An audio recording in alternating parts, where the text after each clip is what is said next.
শিক্ষককে সম্মান জ্ঞাপন করা। শিক্ষককে তাহলে আজকের দিনে শিক্ষককে সম্মান দেবো, আর কাল থেকে দেবো নি, কি করবো? তাই তো সব সময় শিক্ষককে সম্মান দিতে হয়। শিক্ষকই পারে সমাজের ভবিষ্যৎ তৈরি করতে। মা বাপ বড় করতে পারে, কিন্তু শিক্ষক সমাজ গড়ার কারিগর। শিক্ষকই সমাজের ভবিষ্যৎ তৈরি করে। তোমরা যদি পড়াশোনা না করো, শিক্ষক যদি না পড়ায়, দুদিন পরে কি হবে? দুঃখাখর হবে। আর পড়াশোনা করলে পণ্ডিত হবে, কেউ পণ্ডিত হবে, কেউ ডাক্তার হবে, কেউ মাস্টার হবে, কেউ ইঞ্জিনিয়ার হবে। কেউ যদি কিছু নাও হয়, তাহলে যদি সে শিক্ষা লাভ করে কি হবে? সমাজে সে অন্তত সামাজিকভাবে চলাফেরা করা তো শিখতে পারবে।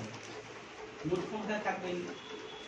বাজারে গেল, মাছ কিনলো, 3 টাকার মাছ 6 টাকায় কিনে চলে গেল, সেটা হিসাব জানেন।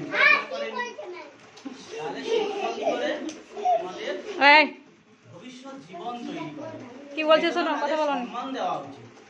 সম্মানটা আমরা সব সময় দেব। এটা স্মরণ করার জন্য প্রতি বছর বিশেষ একটা দিন, বিভিন্ন উদ্দেশ্য নিয়ে একটা দিন নির্ধারণ করা হয়েছে। সেই দিনটা আমরা পালন করি মানে আমরা যেটা করব সেটা যেন প্রতি বছর একবার করে স্মরণ করি, মনে করে নিই। এটা আমাদের করতে হবে, যেন ভুলে না যাই। আজকে শিক্ষককে সম্মান দেবো, কালকে কালি দেবো। কারণ শিক্ষক মারছিল আমাকে, পড়া পারি, এটা যেন না হয়। শিক্ষক মারে কেন? কেন মারে? পড়াটা তুমি করো, সেই জন্য মারে। সে হিংসা করে মারে না, শেখানোর জন্য মারে। এটা খারাপ ভাবতে নেই, ওটা মনে করতে হয় যে আমাকে শিক্ষক মারলো কেন? পড়া যদি করতাম তাহলে মারতাম, তাহলে আমাকে পড়াটা করতাম। এই ছিল শিক্ষক দিবস। তোমাদের অনুষ্ঠান পালন করো।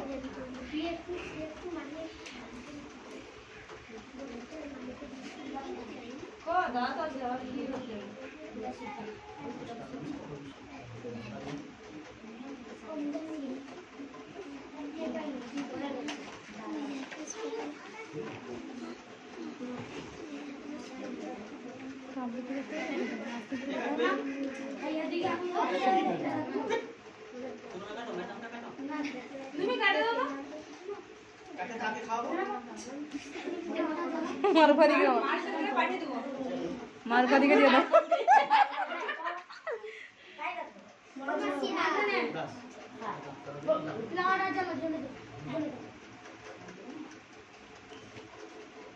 কেউ উঠবি না, ফ্যানটা বন্ধ করো।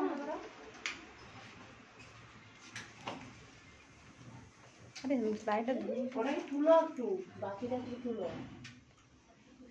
হ্যাঁ দেখছেন?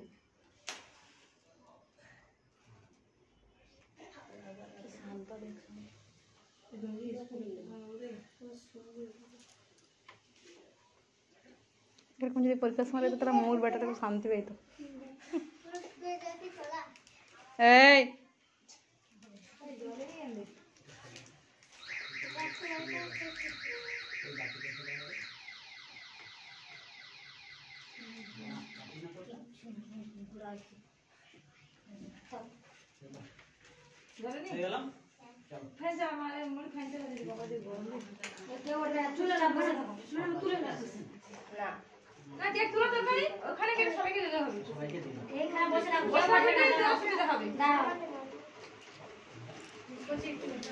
আবার কোনটা ছেড়ে যাবে বাবা?